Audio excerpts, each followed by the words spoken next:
I hadn't set foot in Chicago for 3 years. Standing outside St. Augustine Cathedral, watching mourners file through heavy oak doors, I knew exactly how long it had been.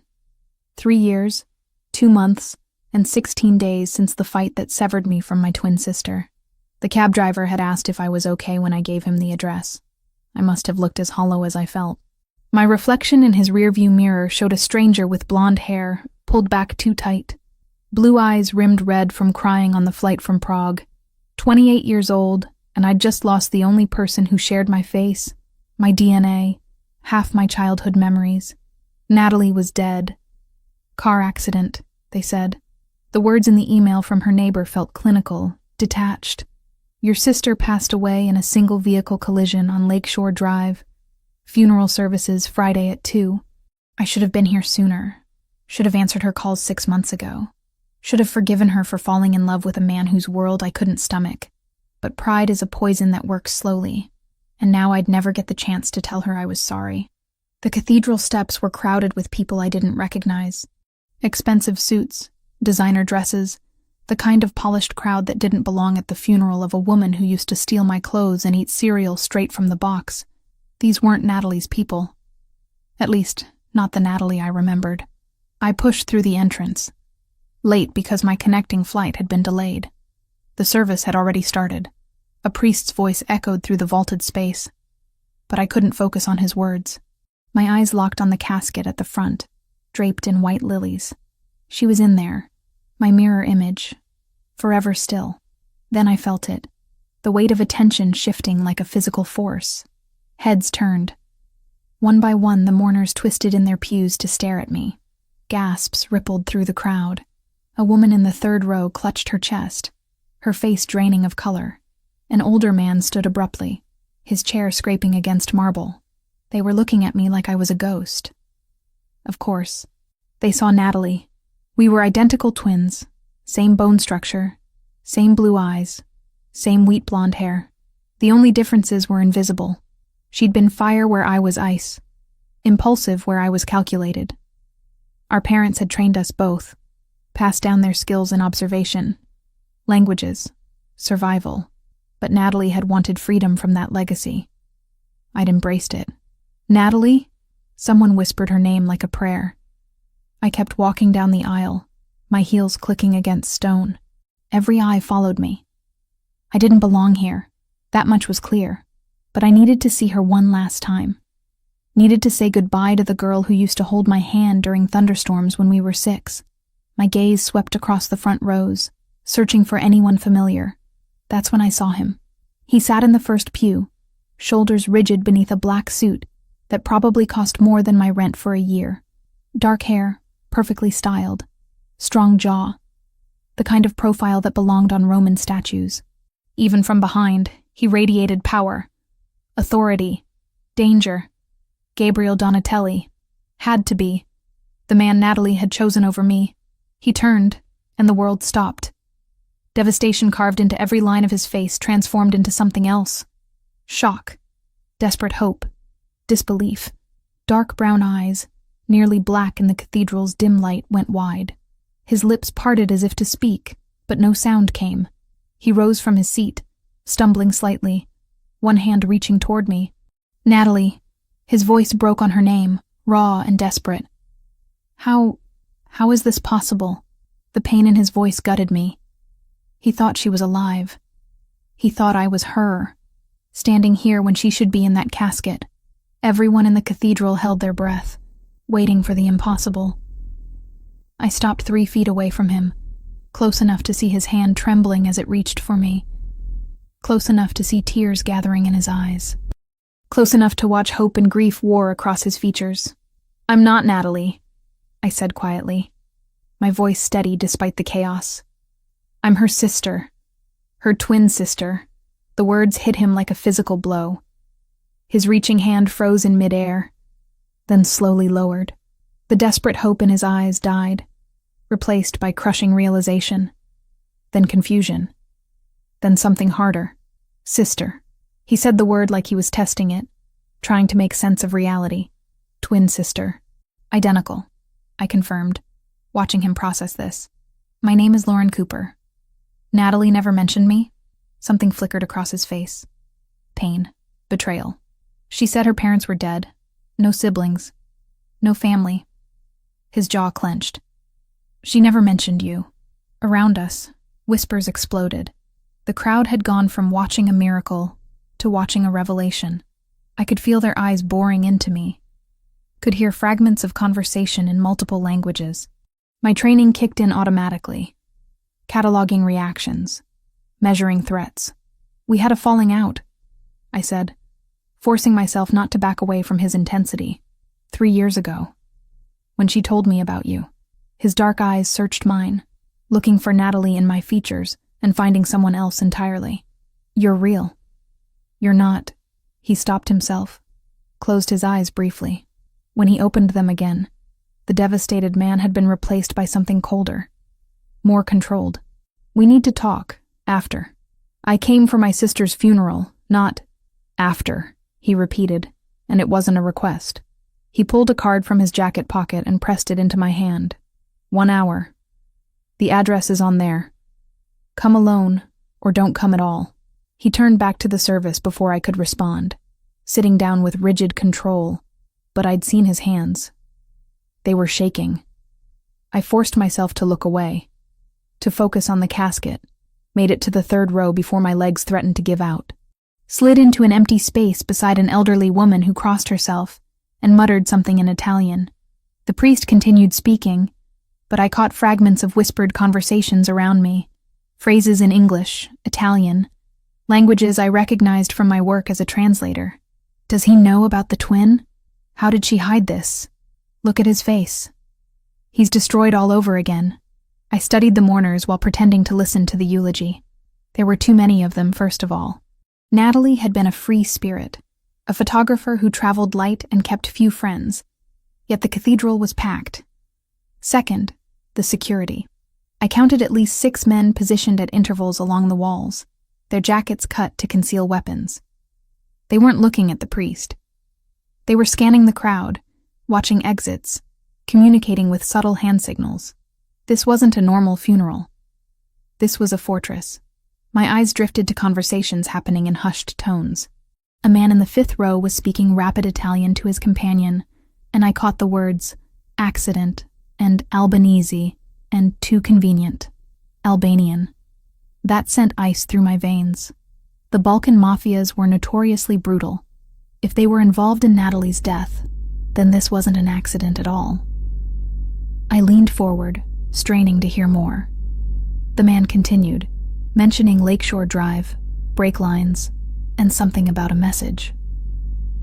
My translator's brain assembled the pieces automatically. They were discussing sabotage, murder. Someone had killed my sister. The service ended in a blur. People filed out to the reception hall attached to the cathedral. I stayed rooted in my seat, staring at the casket as workers prepared to move it. My hands trembled in my lap. I'd suspected something was wrong from the moment I read that email. Natalie was an excellent driver, paranoid about maintenance after our father had drilled vehicle safety into us as kids. A single vehicle collision on a straight stretch of road? It didn't add up. Miss Cooper? I turned to find an older man with silver hair standing in the aisle. His movements were careful, respectful, but his eyes held warning. I'm Franco Rinaldi. I handle security for the Donatelli family. The Mafia family, you mean? Mr. Donatelli would like to speak with you, privately, away from here. His tone was gentle but firm. Please, for your own safety. My safety? You look exactly like a woman who was murdered 3 days ago. There are people in this church who might not immediately understand you're not her. People who might see you as a threat, or an opportunity, or... He paused. Please come with me. Mr. Donatelli is waiting. I looked back at Natalie's casket one last time, then at the card Gabriel had given me. Just an address. No name, no business. The kind of place that didn't advertise. I'll follow you in my own car, I said. I'm not getting into a vehicle with people I don't know. Franco's mouth twitched in what might have been approval. Smart. The address is the reception venue. Many people will be there. You won't be alone with him. I stood, grabbed my purse, and followed Franco toward a side exit. As we passed through the doorway, I glanced back one more time. Gabriel stood by the casket, one hand resting on the white wood, his head bowed. Even from a distance, I could see his shoulders shaking. He'd loved her. Really loved her. And I'd just shattered whatever fragile hope my appearance had given him. I walked out into cold Chicago air, following Franco to a waiting car. My sister deserved the truth about her death. And if that meant walking into the world that had killed her, then that's exactly what I'd do, even if it destroyed me in the process. The reception was held in a private room that screamed old money and older secrets. Crystal chandeliers cast fractured light across marble floors. Waitstaff moved between clusters of mourners, offering champagne and whispered condolences. I accepted a glass I had no intention of drinking and positioned myself near a window. Black cars lined the curb, expensive ones. Drivers stood at attention, hands folded, eyes alert. This wasn't just wealth on display. This was power. I stayed on the periphery, listening. People talked more freely when they thought you weren't paying attention. My father had taught me that. Listen first. Act later. You look just like her. A woman's voice, soft and sad. I turned to find someone around Natalie's age, with kind eyes and a tissue clutched in her hand. I'm sorry. I'm Rachel. I worked with Natalie at the gallery downtown. Gallery. That was new. She never mentioned working at a gallery. She started about 8 months ago. Photography exhibits mostly. Rachel's smile trembled. She talked about you once. Said she had a sister she missed. The words hit harder than they should have. She said that? Not in detail. Natalie was private, but I could tell it hurt her. Whatever happened between you two. Rachel glanced around nervously. She was scared the last few weeks. Jumpy. Kept checking her phone, looking over her shoulder. Did you tell the police? The police? Rachel's laugh held no humor. Gabriel Donatelli owns half this city. The police don't ask questions he doesn't want answered. Before I could respond, the room shifted. Conversations quieted. Heads turned. Gabriel had arrived, and he brought the temperature down with him. He moved through the crowd like a knife through water, people parting instinctively. Franco walked 2 steps behind. Gabriel's gaze found mine across the space, and he gave a subtle nod toward a door on the far side. I should go, Rachel said quickly. Be careful, okay? She disappeared before I could thank her. I made my way to the indicated door, acutely aware of the attention I drew. Being Natalie's ghost was exhausting. The door led to a smaller room, intimate and windowless. Gabriel stood with his back to me, staring at a painting. Franco flanked the entrance like a sentry. Close the door, Gabriel said without turning around. I did. The sound of the lock clicking felt ominous. You wanted to talk, I said, refusing to show nervousness. So talk. He turned slowly, and the grief I'd seen in the cathedral had been replaced by something harder. Controlled. You said you believe Natalie was murdered. Why? Because she was an excellent driver who maintained her vehicle obsessively. Because single-car accidents on straight roads don't happen without cause. And because I heard your people talking about Albanians and sabotage during the service. Something flickered in his expression. Surprise. You speak Italian. Among other languages. Translator. It's how I make a living. I crossed my arms. Your turn. Who are the Albanians and why did they want my sister dead? Gabriel moved to a sideboard and poured amber liquid into 2 glasses. He offered me one. I shook my head. The Kosovar organization, he said, taking a drink. They've been trying to move into Chicago territory for 2 years. Natalie became a target because she was close to me. You mean because she was your fiancée? Yes. He set down the glass with precise control. She knew the risks. I warned her what this life meant, and she stayed anyway. The bitterness in my voice surprised me. That sounds like Natalie, always running toward the fire. She was brave. She was reckless. I met his dark eyes. There's a difference. Gabriel studied me with unsettling intensity. You are nothing like her. Finally, something we agree on. When Natalie spoke, it was with passion, fire. Emotion ruled her decisions. He stepped closer, and I refused to back away. You calculate. You observe. You weaponize silence. Is that an insult or a compliment? An observation. He was close enough now that I could smell his cologne. Something expensive and cedar dark. One that makes me wonder why she never mentioned having a twin. Especially one trained to disappear. My blood went cold. What? You move like someone taught you to avoid detection. You position yourself near exits. You listen more than you speak. Those are not natural instincts, Miss Cooper. They're survival skills. His head tilted slightly. Who taught you? I should have lied. Should have deflected. Instead, something in his directness pulled truth from me. Our parents. Before they died. And what were your parents? Careful. The corner of his mouth twitched. Almost a smile. I could have you investigated. Find out everything about you in 24 hours. Then why ask? Because I want to hear it from you.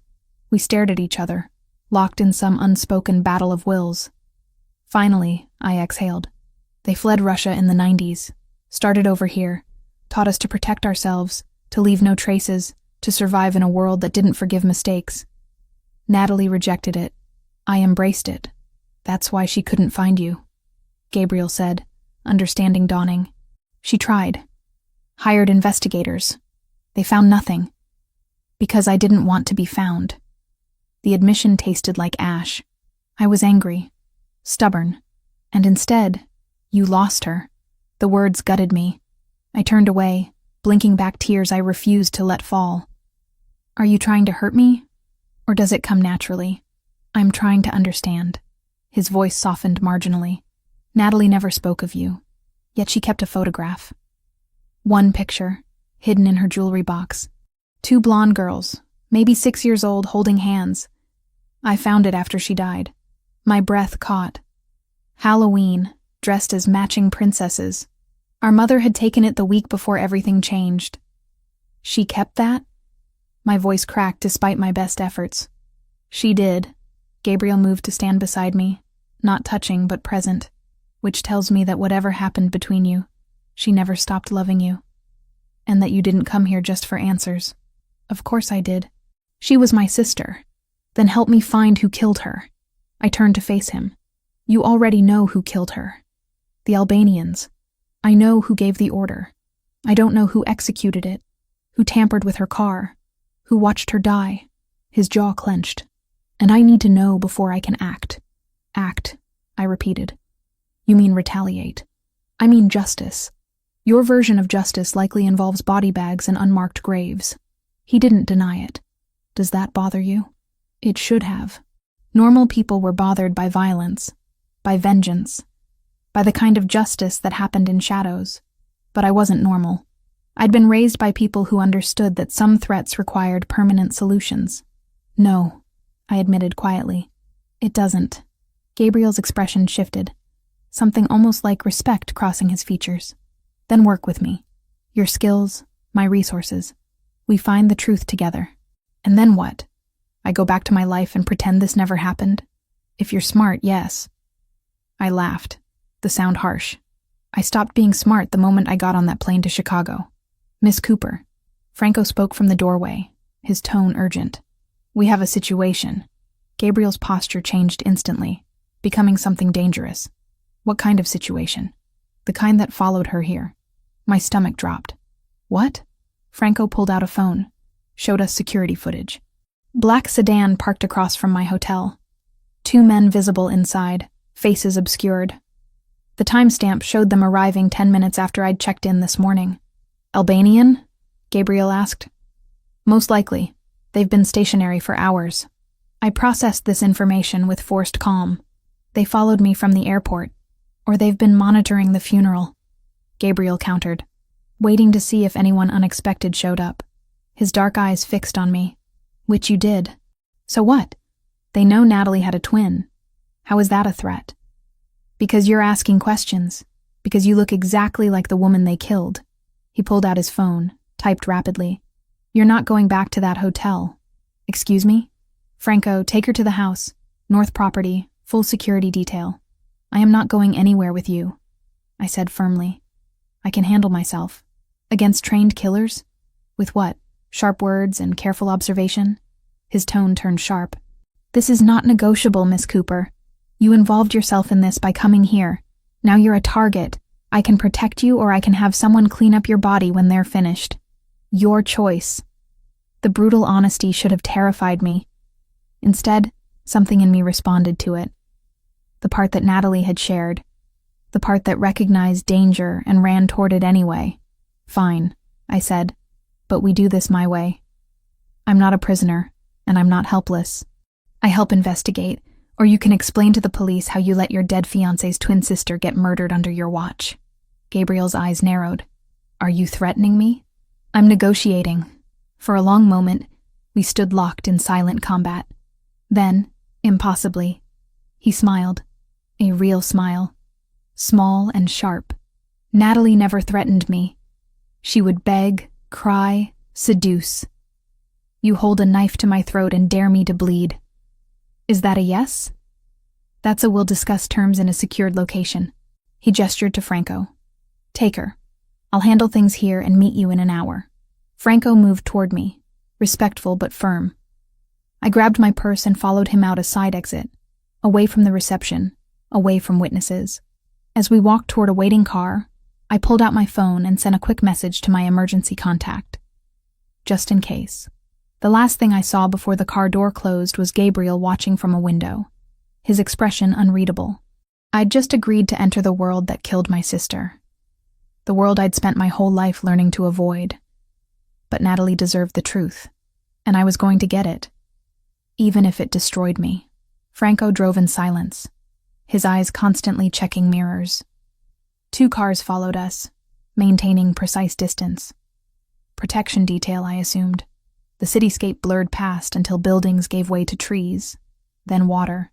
Lake Michigan stretched dark and infinite to our right, moonlight carving silver paths across its surface. How far is this place? I asked, breaking the quiet. 20 minutes north of the city. Secure location. Franco's tone was professional, almost gentle. Mr. Donatelli has several properties. This one is the safest. Safe from what, exactly? The Albanians you all keep mentioning? His jaw tightened. From anyone who might want to hurt you because of who you look like. Because I looked like Natalie. Because some part of me was her, walking and breathing when she no longer could. The thought made my chest ache. We turned onto a private road, gates opening automatically. The property emerged from darkness like something out of a film. Modern architecture mixed with classic stonework. Floor-to-ceiling windows glowing warm against the night. Manicured lawns sloped down to a private dock. Money didn't just whisper here. It sang. Men in dark suits stood at strategic points. They nodded to Franco as we passed, their attention sharp and assessing when they saw me. I counted 8 visible guards. Probably more I couldn't see. Franco opened my door, and I stepped out into cold air that smelled of water and pine. Your luggage will be retrieved from the hotel and brought here. For now, let me show you inside. The foyer took my breath away. Marble floors, a staircase that curved like art, paintings that belonged in museums. But it was the photographs that stopped me cold. Natalie. Everywhere. On the mantel, the side tables. An entire wall dedicated to her smile, her laughter, her life with Gabriel. My throat constricted. This was his grief on display. His love immortalized in frames. Mr. Donatelli keeps her memory close, Franco said quietly, noticing my reaction. He has not been the same since she died. They were together, how long? 2 years. She changed him, made him want to be better. Franco's expression softened with genuine affection. She was light in a dark world, and I was the shadow of that light, the painful reminder of what he'd lost. Franco led me upstairs, down a hallway lined with more art. He opened a door to a guest room that was larger than my entire apartment in Prague. King bed, sitting area, balcony overlooking the lake. Everything was cream and silver, elegant and impersonal. You'll be comfortable here. Bathroom through that door. Clothes in the closet if you need them. He paused at the threshold. There are guards outside, but they're for your protection, not to keep you prisoner. Mr. Donatelli will arrive soon. Until then, rest. You're safe here. The door closed with a soft click, leaving me alone with my thoughts and my sister's ghost. I explored the room with professional thoroughness. 2 exits, The door and the balcony. Windows locked, but not alarmed. Third floor, too high to jump, but possible to climb down if necessary. Old habits from childhood training, assessing every space for escape routes. The closet held women's clothing. Natalie's, I realized, touching soft fabrics in jewel tones. Emerald, sapphire, ruby. She'd always loved bold colors. I'd preferred neutrals, grays and blacks that helped me disappear. Even our wardrobes reflected who we'd become. Movement outside caught my eye. I moved to the window, careful to stay partially hidden. A car pulled up, and Gabriel emerged, followed by another man I didn't recognize. They spoke briefly, Gabriel's body language tense, authoritative. Then he looked up, directly at my window, as if he knew I'd be watching. Our eyes met across the distance. Even from here, I felt the intensity of his gaze. He disappeared inside. Minutes later, a knock on my door. "Come in," I called, already knowing who it was. Gabriel entered, and the room seemed to shrink around his presence. He'd removed his suit jacket, loosened his tie. Exhaustion lined his face, but beneath it, something harder remained. The grief-stricken fiancé from the funeral had been replaced by someone else entirely. Someone dangerous. "You settled?" he asked, closing the door behind him. As much as one can be when kidnapped by a Mafia boss. His mouth quirked. Rescued. The word is rescued. Semantics. He moved to the window, looked out at the dark water. This was Natalie's favorite room. She'd spend hours on that balcony, photographing the lake at different times of day. The information hurt. "You brought me to her room? It's the safest one. Best sightlines, reinforced walls, direct access to security." He turned to face me, though I suppose that wasn't the only reason. What was the other reason? Maybe I wanted to see if you'd react the same way she did. If you'd stand at that window and see what she saw. His dark eyes searched mine. But you don't. You cataloged exits, assessed threats, calculated risk. Even in grief, you're a survivor first. Is that criticism? It's admiration. He crossed to a dresser, opened a drawer, and pulled out a leather journal. I found this after the funeral, hidden in Natalie's things at the gallery. The police report on her accident is cursory at best. But this tells a different story. He handed me the journal. Natalie's handwriting covered the pages, familiar loops and curves that made my heart clench. I forced myself to focus on the words. Dates, times, descriptions of men following her, license plates, notes about conversations she'd overheard. My sister had been investigating something, documenting it with the same thoroughness our father had taught us. She was tracking the Albanians, I said, flipping through pages, trying to identify who was giving orders, who was making moves. Without telling me, Gabriel's voice held pain and anger in equal measure. She knew I would have stopped her, protected her. Instead, she played detective and got herself killed. She was trying to help you. She was trying to prove something. He moved closer, looking over my shoulder at the journal. Natalie always felt like she didn't belong in my world. Too soft, too innocent. She wanted to prove she could handle it.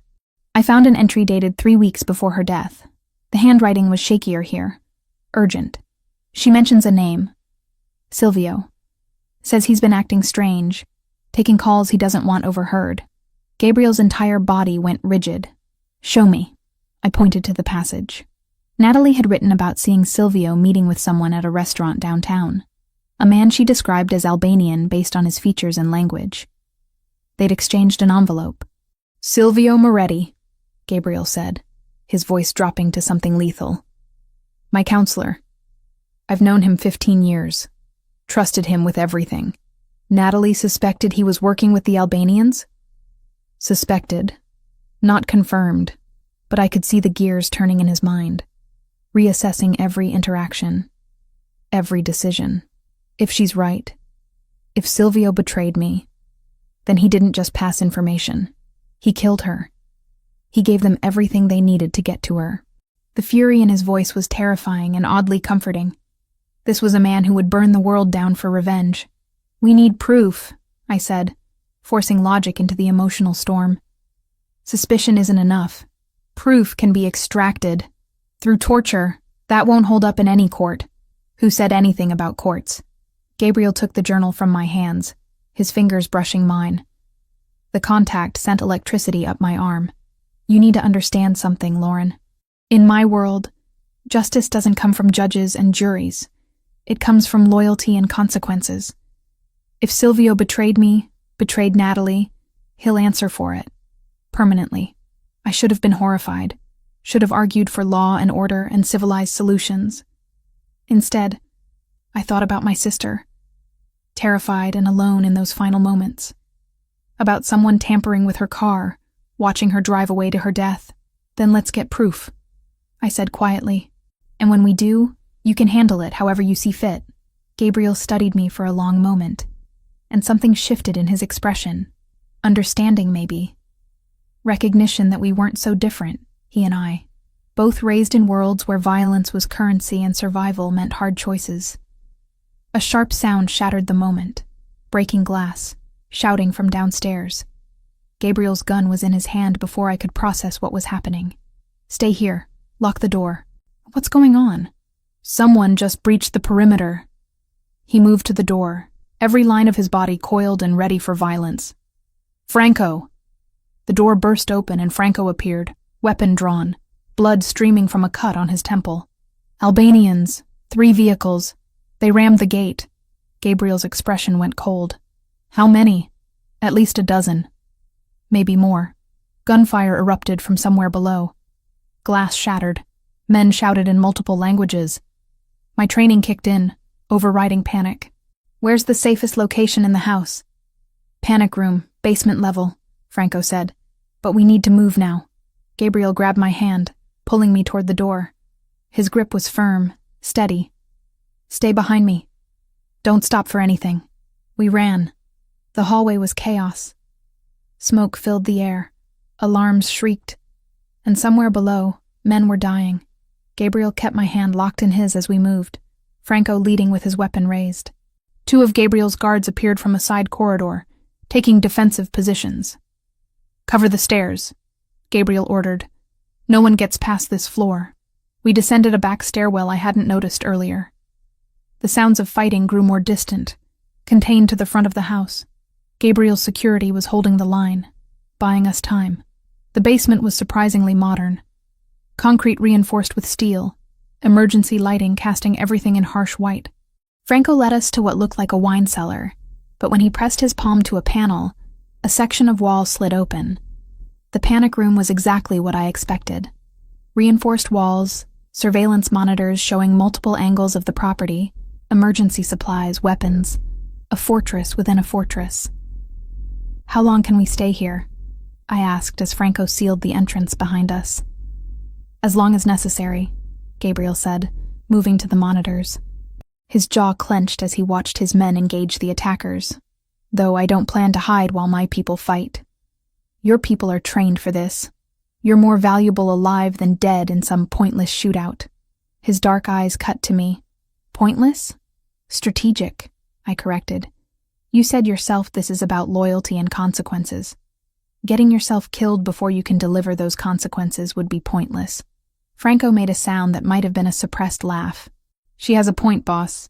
Gabriel's expression remained hard, but he turned back to the monitors. I watched over his shoulder as the battle unfolded in grainy black and white. The Albanians were professional, coordinated. They'd come prepared for Gabriel's security, which suggested inside information. They knew the layout, I said quietly. Knew where your guards would be positioned. Someone told them. Silvio. Gabriel's voice was lethal. He's not answering his phone. Neither is his second in command. Convenient timing. Franco, I want Silvio found. Now. And I want to know where he was tonight.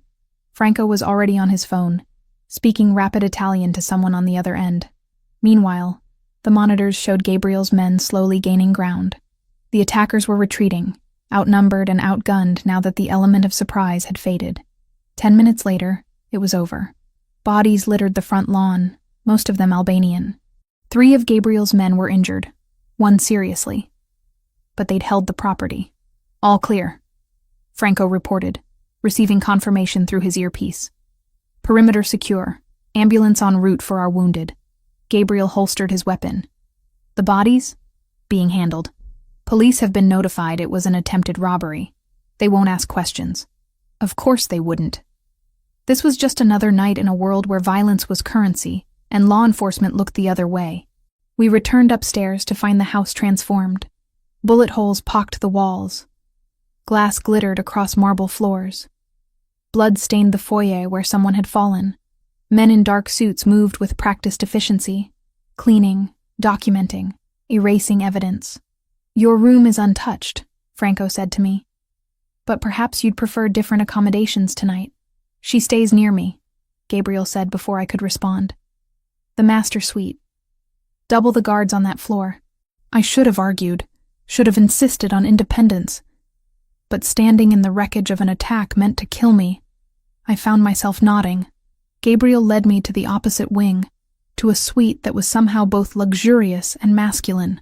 Dark woods, leather, floor-to-ceiling windows overlooking the lake. A California king bed dominated the space. "There's a sitting room through there," he said, gesturing to an adjoining door. "Couch converts to a bed. You'll have privacy." "Thank you." He moved to the windows, looking out at the water. Dawn was breaking, painting the sky in shades of amber and rose. We'd survived the night, but at what cost? "They'll come again," I said quietly. "The Albanians. If Silvio told them about me, they'll keep trying until I'm dead. Then we eliminate the threat before they get another chance."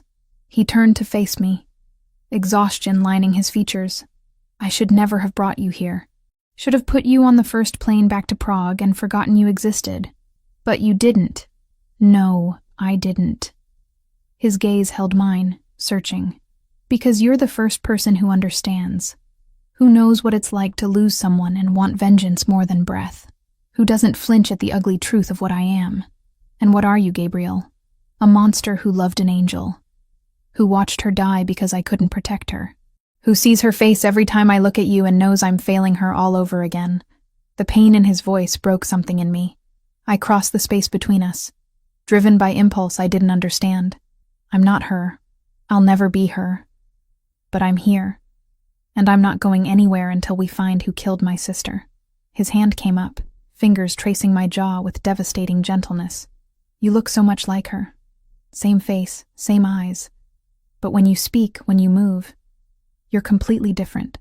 It's like watching a familiar melody played in a different key. Gabriel, I know I shouldn't touch you, shouldn't feel what I'm feeling.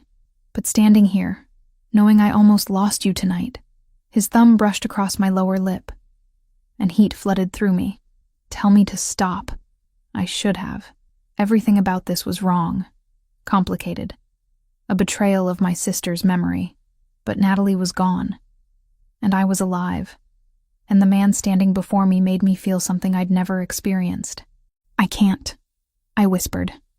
He kissed me, slow at first, questioning, then deeper when I responded, his hand sliding into my hair, pulling me closer. I tasted coffee and grief and something desperately alive. My hands fisted in his shirt, needing anchor, needing proof that we'd survived. When we finally broke apart, both breathing hard, reality crashed back in. "That was a mistake," I said, even as my body screamed otherwise. "Probably." He didn't let go, but I don't regret it. We barely know each other. I know you're brave. I know you're smart. I know you loved your sister enough to walk into danger for answers. His forehead rested against mine. And I know that when I thought those bullets might reach you, I was more terrified than I've been since Natalie died. I pulled back, needing space to think. This is grief. Trauma. Two people clinging to each other because we're both broken. Maybe. Or maybe it's two people finding something real in the middle of hell. He let me go, stepping back. "Get some rest. We'll talk about Silvio when you wake up." "Where are you going?" "To deal with the aftermath. To make sure my men are cared for. To start hunting the bastard who betrayed us." His expression hardened. "And when I find him, I'm going to make sure he regrets every breath he took after selling out Natalie." He left before I could respond, leaving me alone in his suite, with the taste of him still on my lips, and questions I couldn't answer. I wandered into the sitting room, found the couch. Through the windows, the lake stretched endless and serene, indifferent to the violence that had unfolded on its shores. Somewhere out there, Silvio was hiding. Somewhere out there, the Albanians were planning their next move. And somewhere in this complicated mess, I was falling for the man who'd loved my sister first. I pulled out my phone, scrolled through old messages from Natalie. Most were years old before our fight. Pictures of her smiling, voice memos of her laughter, evidence of a life lived fully. One message caught my attention, sent 6 months before she died. I met someone, Lore. Someone incredible and terrifying and completely wrong for me. If you were here, you'd tell me to run. But I think I'm going to stay and see where this goes. I hope someday you'll forgive me enough to meet him. She'd been talking about Gabriel, about falling in love despite knowing the danger, about choosing to stay anyway. And now I was following her path, step by terrible step. A soft knock interrupted my thoughts. Franco stood in the doorway, carrying a tray with coffee and pastries. Thought you might need this. It's been a long night. Thank you. I accepted the coffee gratefully. Franco, can I ask you something? Of course. Gabriel and Natalie. Were they happy? He considered the question carefully. They were complicated. She brought light to his darkness, but she was also frustrated by the limitations of his world. He loved her desperately, but struggled to let her be independent. They fought about it often. About her investigating the Albanians. About everything. She wanted to prove herself capable of surviving his world. He wanted to keep her sheltered from it. Franco's expression softened. In the end, neither got what they wanted. But yes, beneath the complications, they were happy. And now I'm here, looking like her ghost, complicating everything. You're not complicating anything, Miss Cooper. You're giving him something I haven't seen since she died. Hope. Franco headed for the door, then paused. For what it's worth, I don't think you're a ghost. I think you're exactly who you are. And maybe that's what he needs instead of a memory. He left me with those words, and a tray of food I couldn't eat. Outside, the sun climbed higher. I'd come to Chicago for answers about Natalie's death. Instead, I'd found myself tangled in the same dangerous web that had killed her. And worse, I was starting to understand why she'd stayed. I woke to the sound of raised voices. For a disoriented moment, I forgot where I was. Then reality crashed back. Gabriel's house. The attack. The kiss that shouldn't have happened. I checked my phone. 2 in the afternoon. I'd slept for hours. The voices were coming from downstairs. I recognized Gabriel's tone. Controlled fury barely leashed. I moved to the door, cracked it open enough to hear. I don't care what excuse he gives. Gabriel's voice carried up the stairwell. Silvio knew about the attack. His phone records show calls to known Albanian operatives. Boss, he's asking to meet. Says he can explain everything. That was Franco, measured and careful. It's a trap. Probably. But he claims he has proof the Albanians are planning something bigger. Silence stretched. Then Gabriel spoke. His voice colder than I'd ever heard it. Set it up. Neutral location. Full security. And Franco? Whatever happens, Silvio doesn't walk away. I dressed quickly in clothes from the closet. Black jeans that fit surprisingly well. A charcoal sweater. Natalie's clothes, I realized. We'd always been the same size. Gabriel was in his office when I found him, standing at the window with his back to the door. He didn't turn when I entered, but his shoulders tensed. You heard, he said. Statement, not question. Hard not to. You weren't exactly quiet. I wasn't trying to be. He finally faced me, exhaustion carving lines around his eyes. Silvio wants to meet tonight, claims he has information, and you think it's a trap. I know it's a trap. The question is whether the information is worth walking into it. He moved to his desk, pulled up security footage on his computer. We found him through his mistress. The screen showed a middle-aged man with silver hair and sharp features. Handsome in a polished way, expensively dressed. He was pacing in what looked like a hotel room, phone pressed to his ear, gesturing wildly. That's Silvio? 30 years in this life. I've known him since I was 18. Gabriel's jaw clenched. And he sold out Natalie for what? Money? Territory? Cowardice? He looked at me, really looked, and something shifted in his expression. You're wearing her clothes. Everything else I own is still at the hotel. She wore this the night I met her, gallery opening downtown. She took my picture without asking, said I had interesting shadows. The intimacy of the memory hung between us. Gabriel, I know this is complicated, that I should keep my distance, that you're her sister and this is wrong. His hand moved to my face, cupping my cheek. But I can't seem to stay away from you. We kissed once, in the aftermath of violence and grief.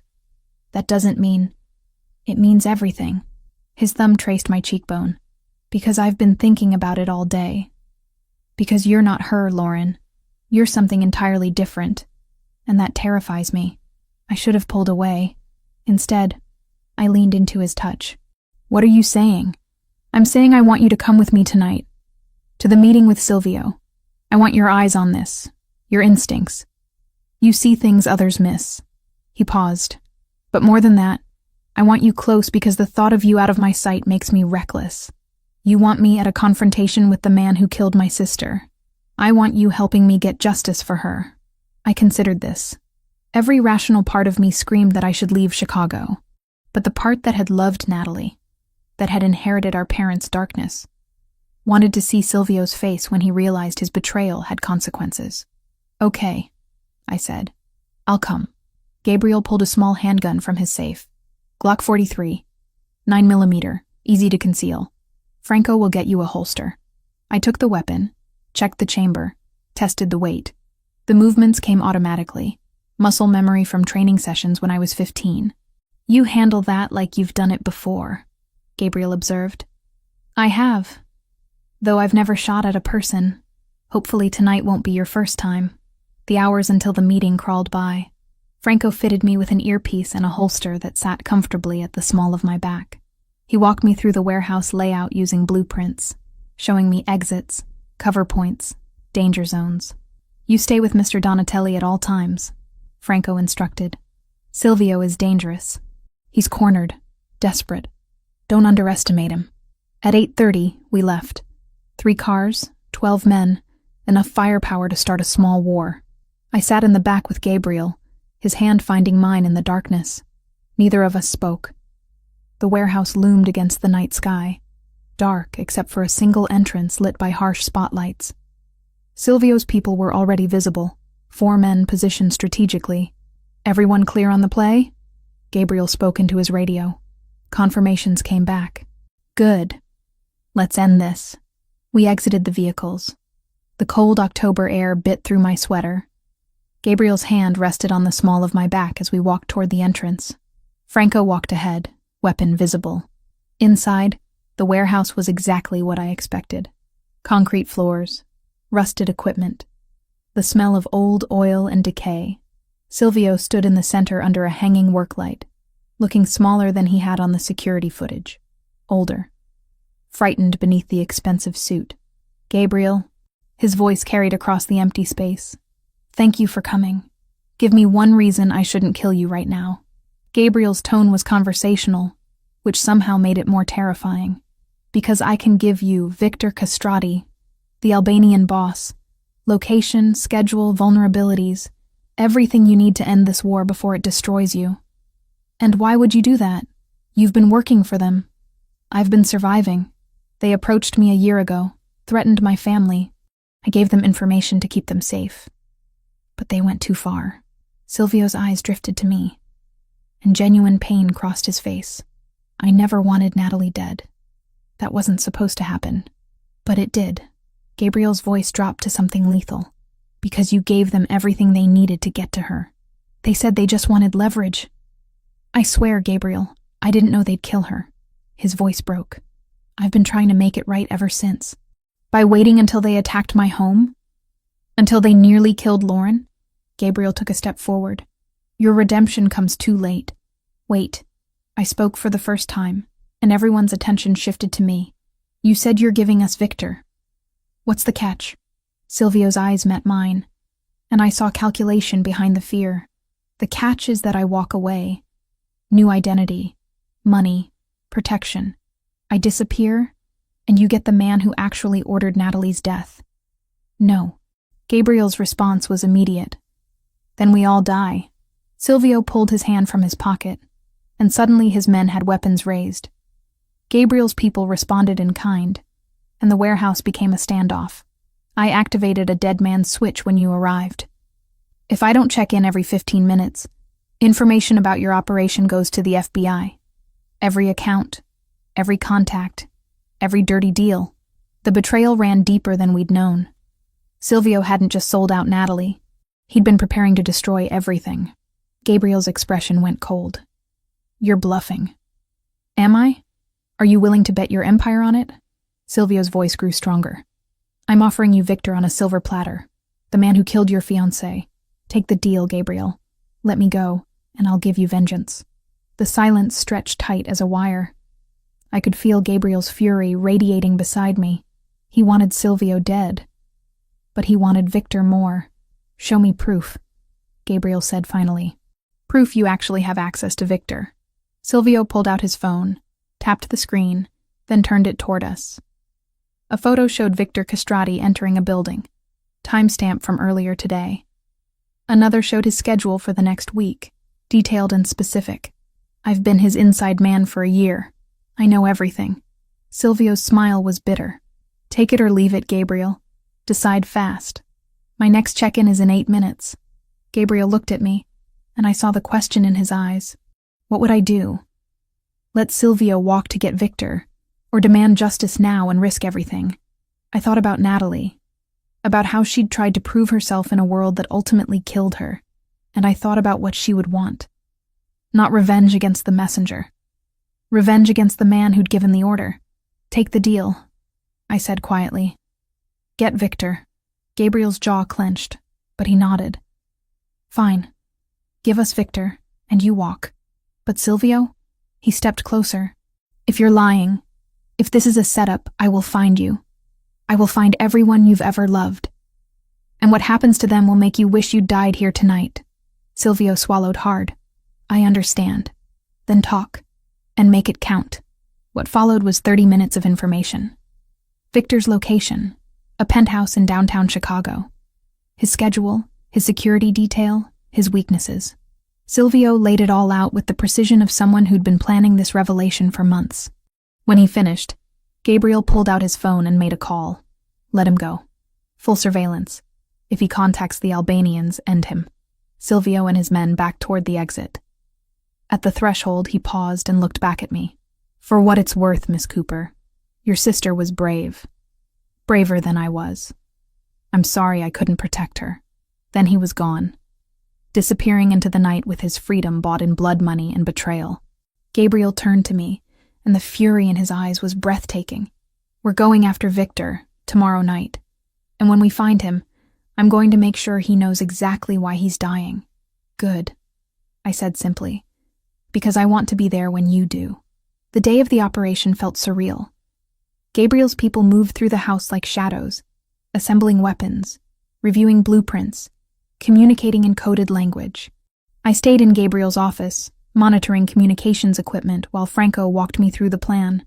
Victor's penthouse occupied the top 3 floors of a luxury building downtown. Heavy security, both electronic and human.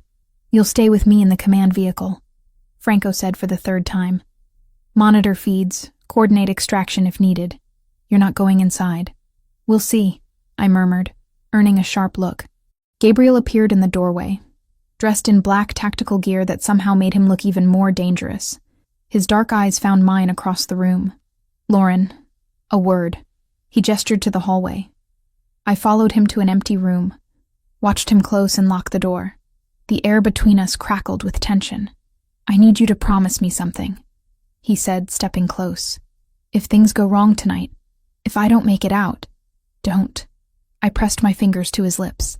Don't say it. I have to. His hand covered mine, pulled it away but didn't let go. If I don't make it, Franco has instructions. Money, protection, everything you need to disappear. Go back to Prague. Just survive. Gabriel, these past days with you, they've reminded me what it feels like to want something beyond revenge. To imagine a future that isn't just blood and darkness. His hand cupped my face. Natalie loved me, but she never understood this life. You, though, you understand the darkness because you carry it too. We barely know each other. It's not. His forehead rested against mine. You're not her shadow, Lauren. You're your own light. Sharper, colder, more dangerous. And it terrifies me how much I want that. I kissed him. Hard and desperate, pouring every complicated feeling into it. He responded instantly, backing me against the wall, hands tangling in my hair. The kiss deepened, became something consuming. When we finally broke apart, both breathing hard, reality settled back in. Come back alive, I whispered. That's all I ask. I intend to. He stepped back, the cold strategist returning. Victor dies tonight, for Natalie. 6 hours later, I sat in the command vehicle with Franco, watching feeds from cameras Gabriel's people had positioned around Victor's building. 15 men had gone in, Gabriel leading the assault team. The operation unfolded with brutal efficiency. First the security systems, disabled. Then the guards, neutralized quietly. Gabriel's team moved like ghosts. Approaching target floor. Gabriel's voice came through my earpiece. Gunfire erupted through the feed. Victor's personal security had been waiting. The screens showed chaos, muzzle flashes in the darkness, men falling. Gabriel, report, Franco barked. Static.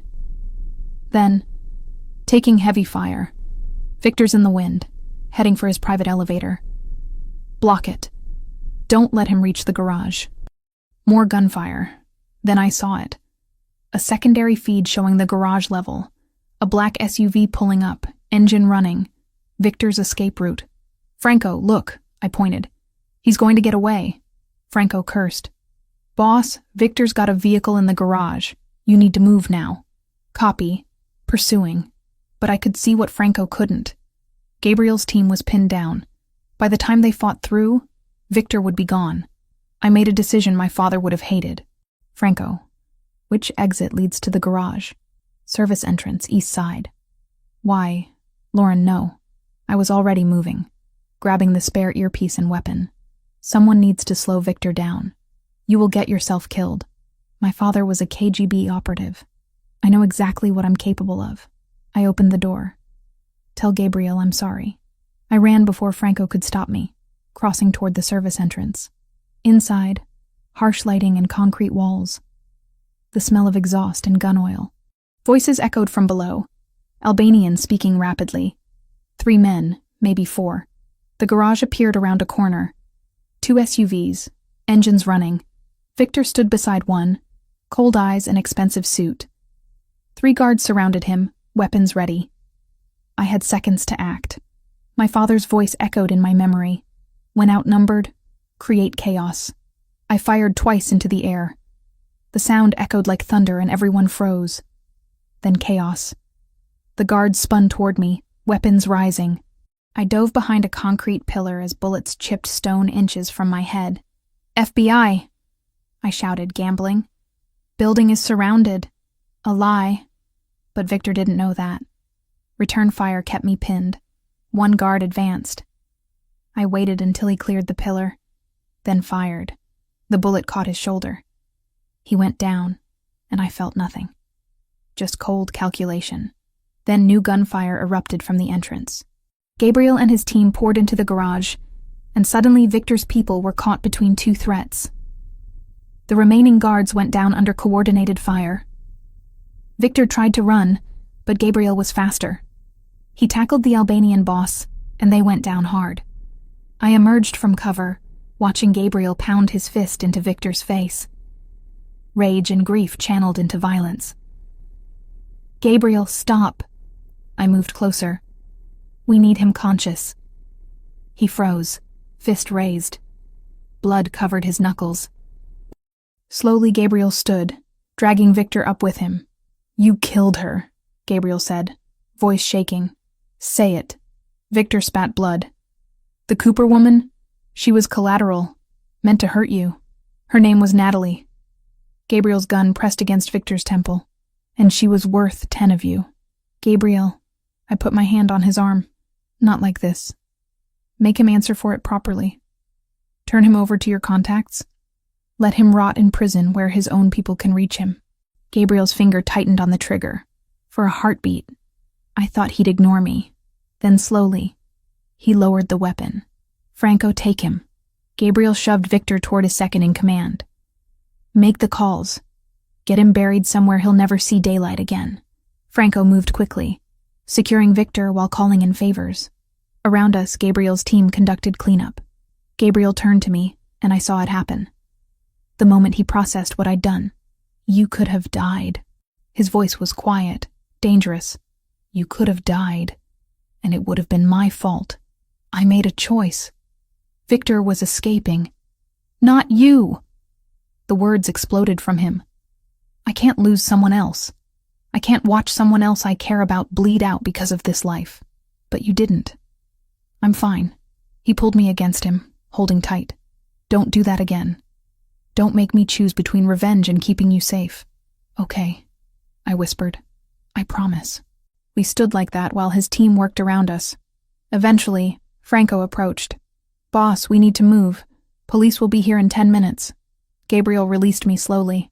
"Lauren rides with me." The drive back was silent. Gabriel's hand found mine in the darkness, trembling. Not from fear, from the aftermath of violence, from nearly losing control, from having to choose. Back at the house, his people melted away. Gabriel led me upstairs to his suite, into the bathroom where he turned on the shower and just stood there, staring at nothing. "Let me help," I said quietly. I helped him remove the gear, the weapons, the vest. Beneath it all, bruises were already forming. A graze on his ribs where a bullet had come too close. "This needs cleaning," I said. "It's fine." "It's not fine. Sit down." He obeyed. I found a first aid kit, cleaned the graze with careful efficiency. My hands didn't shake. "That would come later. You're good at this," Gabriel observed. "I've had practice." "Your parents really were operatives."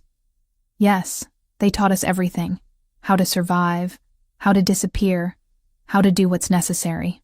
I taped a bandage over the wound. "How to live with the consequences of hard choices." "And can you live with what you did tonight?" I met his eyes. "I don't know yet. Ask me tomorrow." "Tomorrow." He pulled me close, buried his face in my hair. "Tomorrow we figure out what comes next. Tonight, I just need you close." I leaned into him, and we stayed like that while water ran in the shower, steam filling the room. Outside, the lake was dark and peaceful. Natalie had been avenged. Victor would pay for what he'd done. But the cost was written in blood and bullets and the knowledge that I'd crossed a line tonight. And the terrifying part was that I didn't want to go back. 2 weeks after Victor's capture, I stood in my hotel room staring at a plane ticket to Prague. The room felt sterile after Gabriel's lake house, all beige walls and generic art.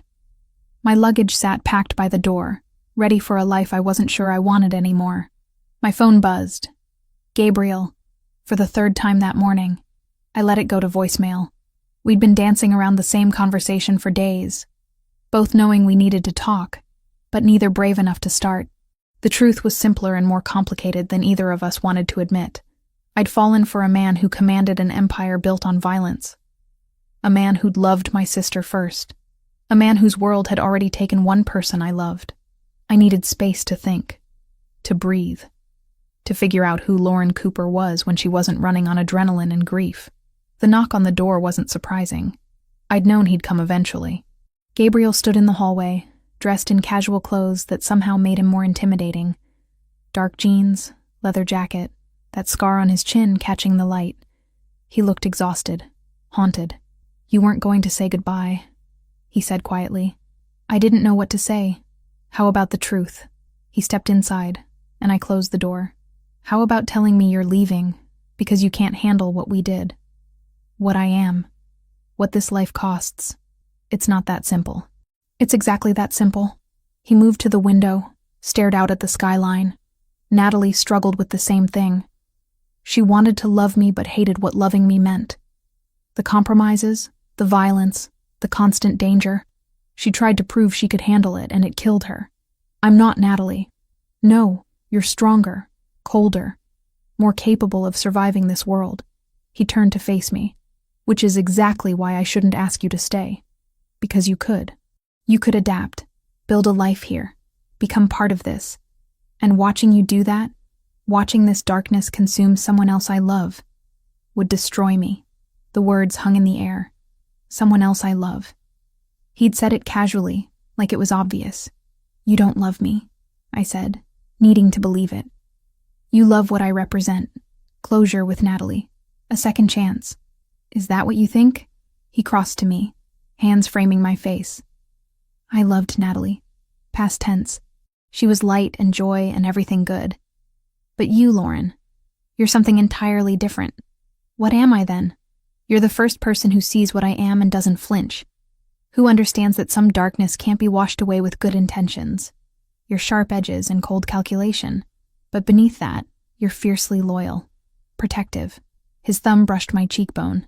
You're everything I didn't know I needed. And I'm terrified of losing you before we even have a chance. I wanted to believe him. Wanted to think we could build something real from tragedy. But reality was less forgiving. Victor is in custody, I said, stepping back. Natalie has been avenged. The reason we came together doesn't exist anymore. So we need a reason? We can't just be two people who found each other in the dark. Not when one of those people runs a criminal empire, and the other has spent her whole life trying to escape that world. I gestured to the luggage. My parents fled the KGB so Natalie and I could have normal lives. How can I honor that by walking right back into the darkness they died to escape? Gabriel's expression hardened. Then go. Get on that plane. Go back to Prague, to your quiet life, pretending you didn't spend 2 weeks orchestrating revenge. Pretending you didn't shoot someone. Pretending you're not exactly like your parents, carrying darkness in your DNA. The words hit like physical blows because they were true. Violence came naturally to me. The cold calculation, the strategic thinking, the ability to do what was necessary. I was my parents' daughter, and no amount of distance would change that. What are you offering? I asked quietly. If I stay, what does that life look like? Complicated. Dangerous at times. But I'm working on changing things. Transitioning legitimate operations to Franco. Creating businesses that don't require looking over our shoulders. It'll take time, but I'm serious about it. Because of me? Because of us. Because I'm tired of this life. Natalie wanted me to change, but I wasn't ready. With you, he moved closer. With you, I want to be better. Not perfect, not innocent, but better. And if I can't do it, if I try to be with you and the weight breaks me, then I'll let you go. No guilt, no chains. But Lauren, his hand found mine. Don't walk away before we even try. Don't let fear of what might happen steal what we could have. I looked at our joined hands. His scarred from years of violence. Mine marked by the past 2 weeks. We were both damaged. Both carrying darkness. Maybe that was why this could work. I need conditions, I said finally. If I stay, I maintain my independence, my career, my identity. I'm not becoming someone's kept woman. I wouldn't want you to. And you follow through on the transition. Franco takes over dangerous operations within 6 months, or I'm gone. Agreed. And we visit Natalie's grave. Together. I need to talk to her. Explain this. Make peace with loving the man she loved first. Gabriel's expression softened. We can go today. The cemetery was quiet. Autumn leaves covering the ground in shades of copper and gold. Natalie's grave was in the newer section. Her headstone simple. Natalie Cooper. Beloved daughter. Sister. Fiancée. Gabriel stood beside me, his hand finding the small of my back. Support without pressure. Hi, Nat, I said quietly. I'm sorry I wasn't here sooner. Sorry for 3 years of silence, for letting pride keep us apart. Wind rustled through nearby trees. I met him. Gabriel. The man you loved. I glanced at him. You were right. He's worth the risk. Worth the complications. I didn't understand that before, but I do now. I loved her, Gabriel said, speaking to the stone. But I wasn't good enough for her. Wasn't ready to be what she needed. I failed her and I'm sorry. Tears tracked down my face. I'm going to try, Nat. To be with him. I need you to be okay with that. I need to believe you'd understand. The wind picked up, and somewhere a bird called. It felt like permission. Gabriel pulled me against his side. She'd want you happy. She'd want both of us to find something good from all this pain. You think so? I know so. Natalie was many things, but she wasn't vindictive. She loved you. That doesn't stop just because she's gone. We stood there for long minutes. Finally, I placed flowers on the grave, white lilies like the ones at her funeral. I'll come back, I promised. I'll tell you how it goes. You won't be forgotten, Nat. Not by me, not by him. You'll always be part of our story. As we walked back to the car, Gabriel's arm around my shoulders, I felt something shift. Acceptance. The past couldn't be changed. Natalie was gone, and two people who'd found each other through tragedy were choosing to see if love could grow in darkness. Where to? Gabriel asked as we reached the car. I looked back at Natalie's grave one last time, then at the man beside me. Home, I said simply. Take me home. He understood. Not my hotel, not Prague. Home to the lake house, to the life we were choosing to build together. The drive back was quiet, comfortable. Gabriel's hand found mine across the console, and I didn't pull away. This was my choice, my risk, my leap into the unknown. And for the first time since arriving in Chicago, I felt something beyond grief and anger. I felt hope, fragile and frightening, but undeniably real. The lake house appeared through the trees, windows glowing warm. Franco stood on the porch, but he smiled when he saw us. "Welcome back, Miss Cooper," he said. "Your room is ready. Though I suspect you'll be needing different accommodations now." "Franco," Gabriel warned, but there was no heat in it. "What?" "I'm just saying what everyone's thinking." Franco's expression turned serious. "For what it's worth, I'm glad you stayed. Boss needs someone who isn't afraid to challenge him." "That's the plan," I said. Inside, the house felt different. Less like a monument to Natalie, and more like a place that could hold new memories. Her photos were still there, still honored, but they didn't dominate. Gabriel had made changes, creating space for me without erasing her. "I'll have your things moved from the hotel tomorrow," he said, leading me upstairs. "But tonight, I just want you here. Want to know you're safe, that you're staying, that this is real." We reached the master suite, and he paused. "Last chance to change your mind. To say this is too fast, too complicated, too much." I kissed him instead of answering. Slow and deep, pouring certainty into it. When we finally broke apart, he rested his forehead against mine. "I'll spend the rest of my life proving you made the right decision." "Good," I whispered, "because I'm going to hold you to every promise you made today." Outside, the lake reflected the rising moon, dark and peaceful. Tomorrow would bring challenges, complications, the hard work of building something new from broken pieces. But tonight, for the first time since Natalie's death, I felt like I was exactly where I belonged. In the darkness, finding light. In the grief, finding love. In the ending, finding a beginning. Based on the outline and the style of the previous transcriptions, here is part 8. 9 months had passed since I'd chosen to stay. 9 months of watching Gabriel slowly transform from a man who ruled through fear into someone building something legitimate. The transition wasn't easy or clean, but it was real. Tonight was the culmination of everything. A charity gala at the Four Seasons, benefiting victims of organized crime. The irony wasn't lost on anyone. Gabriel Donatelli, former Mafia boss, now funding programs to help people escape the life he'd once commanded. I stood in front of the mirror, adjusting the emerald dress Gabriel had chosen. 6 months pregnant, my body had changed in ways I was still adjusting to. The baby kicked, reminding me that everything we'd built had become tangible, real, impossible to walk away from. "You look beautiful," Gabriel said from the doorway. He wore a tuxedo that made him look dangerously handsome, though his eyes were softer now. Fatherhood suited him, even before our daughter arrived. "I look like I swallowed a basketball. You look like everything I never knew I wanted." He crossed to me, hands settling on my swollen belly. "Are you sure you're up for tonight?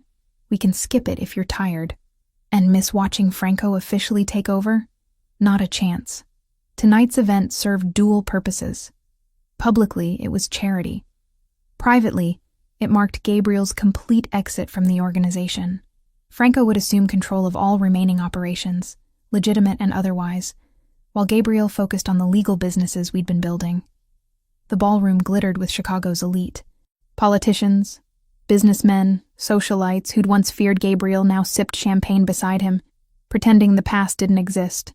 Money had a way of buying amnesia. Franco approached, looking uncomfortable in his tuxedo. "Boss, everything's ready. Contracts are signed, transfers are complete. As of midnight, it's all mine. Not boss anymore," Gabriel corrected gently. "Just Gabriel. You're the one they answer to now." Franco's expression was complicated. Pride and apprehension mixed together. "You sure about this? Walking away completely? I'm building something better. For her. For our daughter." Gabriel's hand found mine. "The old life is yours. Make it whatever you want it to be. I'll make you proud." "You already have." I excused myself to use the restroom, navigating through the crowd with the gracelessness of late pregnancy.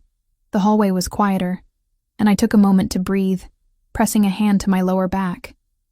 That's when I noticed him. A man stood near the service entrance, watching the ballroom with intense focus. Mid-30s, dark suit. But something about his posture was wrong. Too rigid, too alert. His hand kept drifting to his jacket, and I recognized the gesture. He was armed. My training kicked in despite months away from that world. I observed without seeming to, noting details. The slight bulge under his jacket, the way he tracked Gabriel's movements, the Albanian accent I caught when he spoke into a phone.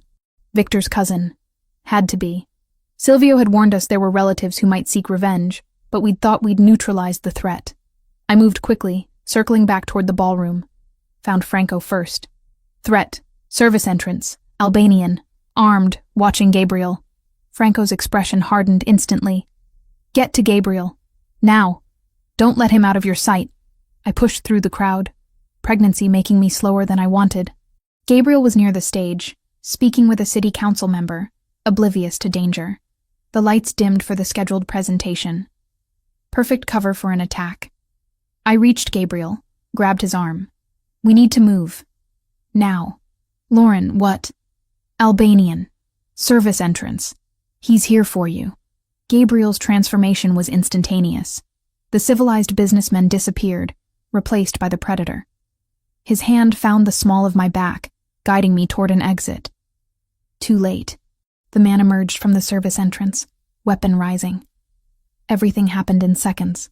Franco appeared from nowhere, tackling the Albanian before he could fire. They went down hard, and the crowd erupted into screams. Gabriel shielded me with his body, backing us toward cover.